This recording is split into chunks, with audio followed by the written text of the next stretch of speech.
I'm going to talk about some difficult concepts that are used when looking at economic growth. They are average propensity to consume and marginal propensity to consume.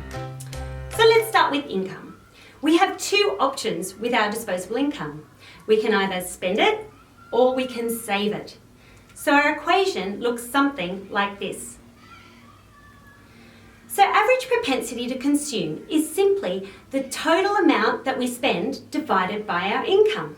So to give you an example of someone who's wealthy that you may have heard about, I'm really rich, I'll show you that. Donald Trump. I just sold an apartment for $15 million. So Donald may spend a lot of money on consumer products, but when we compare that as a proportion of his income, it's really not that high. Say he spends $5 million a year on consumer products.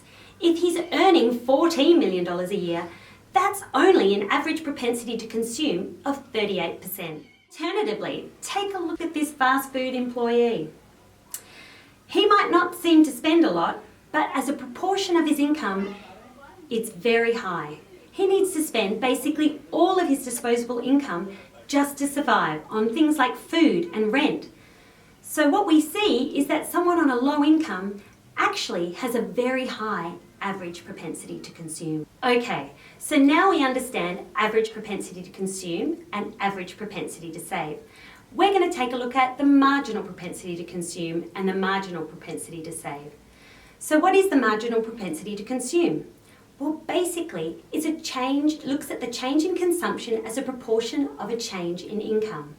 Now, put simply, all this is if I give you an extra dollar, how much of that dollar are you going to consume and how much are you going to save? And what we find is that if you're wealthy, you will have a low marginal propensity to consume. Using our early example, imagine if we give Trump $1. It is likely that he would only spend a small proportion of that, say 30 cents out of that dollar, as he has already met his needs and most of his wants. However, if we give an extra dollar to our fast food server, they will most certainly spend a very high proportion of that dollar, say 80 cents, as they have not yet met all their needs. That is, they will have a high marginal propensity to consume. Now, I hear what you're saying. Why would economists be interested in the marginal propensity to consume? Well, it can be really important when you're setting government policy. So after the GFC, Kevin Rudd wanted to stop Australia from falling into a recession. To do this, he needed to inject cash into the economy.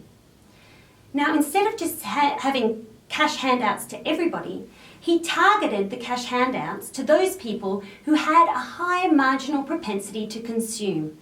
That way, he knew that the money that the government spent, most of it would enter into the economy.